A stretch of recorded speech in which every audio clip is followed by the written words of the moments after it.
We are seeing that actually EV sales, and I said look at the data this morning, is starting to increase. So what are the EV sales? So I think at the moment, the latest data that I had from officials was around 8.9% sales increase. So now it did, at their highest point, what were they at their highest point under the previous policy? I haven't got that number right. Almost 20%. Right.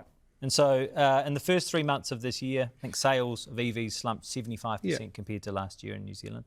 So less than 1 in 20 new cars in March registered in New Zealand was an EV. 1 in 20. It was 1 in 5. It was 1 in 5 new cars. 1 in 5 under the last government. It's now 1 in 20. And what he's saying is now 8%. Okay, so that's 1.5 in 20. 1 in 20 versus 1 in 5. So I'll tell it's you where decimated. that's coming from. Yeah. I'll tell you where that's coming from. That's coming from manufacturers slashing stock to move some product. Yep, like that's what I did. You took advantage of that, right? I but did. You've got a couple of key models, key big sellers in New Zealand, like BYDs, that are coming at the end of their run, end of their model run. And so you're seeing like $3,000 or $4,000 discounts. And that's what that spike is. Nothing to do with what these guys are doing. Yep. Or not the doing spike, around EVs. And get what he's saying. He says that this is what he's saying. EV sales are increasing. So yeah, they were 5% when these guys took over. It's now 8%. But under the last lot, it was 20%. So you can't say we're seeing the number of EV sales going up when you've still dropped by whatever that makes it, 12 or 13% more. You haven't caught up to under Labour yet. Sorry, Chewy. And again, that absolutely key thing, I'm going to drop the thing of 8%. Do I think that Jack Tame is going to ask me for some context on that number and have that context immediately to hand? I'm sure he won't. I think it'll be fine. Let's see how it pans out. Well, let's keep going. Annihilated. And look at how upset that man is. That's what I was saying, how he comes across on screen. Fuck. It feels like he is the is it the lamb to slaughter? Is that the saying? You lead a lamb to slaughter, lead something to slaughter, whatever. But he's the sacrifice that the National Party's put up, where they know they can't defend their policies, and he's the guy who has to sit there and look more and more wistful and think. He's thinking about the farms on his cows, the cows on his farm. That's where he is right now in his head. They never gave him back chat. No, they know what happened. All right, let's get to the end of this. Well, let's be clear. So you tank that market well, let's be clear. Also, when people are facing a deficit and a cost of living crisis, buying a car isn't the big priority for a household budget. And so there's a number of factors at play here. But what we can see is that EV sales in the first 6 months of this year is increasing. If you couldn't afford a phone or a computer, like a laptop, would you care if I gave you free Wi-Fi? Well, I don't... Bear with us here, people. This is a good point.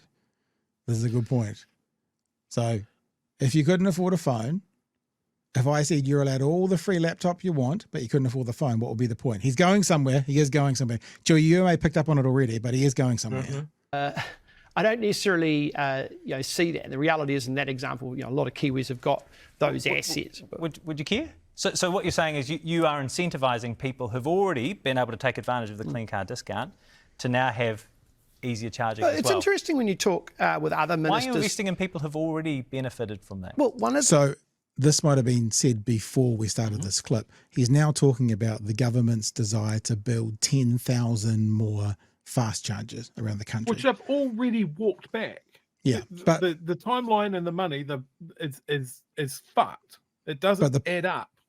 But the point that Jack's making is, if fewer and fewer and fewer people are getting EVs because of you decimating the market, that means the 10,000 new EV fast chargers are actually going to go to the people who took advantage of the EV discount under Labour. So you're not doing anything for anyone by offering this quote unquote free Wi-Fi or new fast charger network. We'll get back to it. The challenges that is highlighted is that people have challenges around range anxiety with EV vehicles, i.e. they have the inability to charge their vehicles is an issue for them when they're considering I understand. purchase. I understand range anxiety, but these people already have vehicles. They already benefited from several $1,000s in subsidies under the previous government, and now you're giving them fast charging as well. When someone is considering buying an EV vehicle today, if one of their issues and concerns is around not inability to charge, knowing that this government is investing in that charging network between now and 2030 is a positive. And by the way, we're not the only government in the world looking at this. We're not the worst. Others are bad as well. Don't just pick on me. Positive. And by the way, we're not the only government in the world looking at this. No, but you were looking to offset the clean car discount in some way at the very least. So not completely, but with this policy. But we can talk about a number of other... I noticed that 80% of people charge their EVs at home the majority of the time, according to the EECA. And so that's who we're choosing to invest in. And the other point that was made during that conversation, perhaps before we picked it up, is wouldn't that money that you're going to put into the fast charging network be better spent putting into getting people into EVs?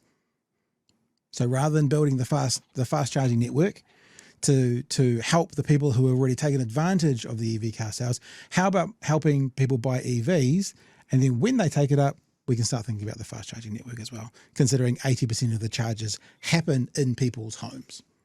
Chewy, you must have something to say about the EV stuff, mate. Yes, because this is a button issue of mine. I have an EV. It doesn't have a ton of range. You know, it'll do 200 kilometers an hour. It's over 5 years old. 200 kilometers on a charge. It's over 5 years old. You go and buy a new EV at the moment, you're going to get something with 350 plus kilometers of range. Range anxiety is an old issue. There's only an issue for people buying old, clapped out secondhand Leafs that'll do 80 Ks on a charge. At the moment, if you're traveling any of the major highways and that sort of thing, there's a charger on average every 80 Ks.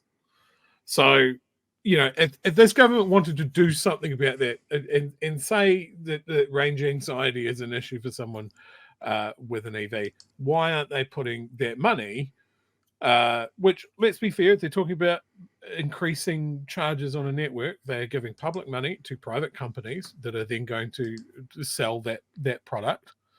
You know, why do they not take that public money and say, hey, look, you can apply for a grant to put in a home charger? Because that's where most of EV charging goes.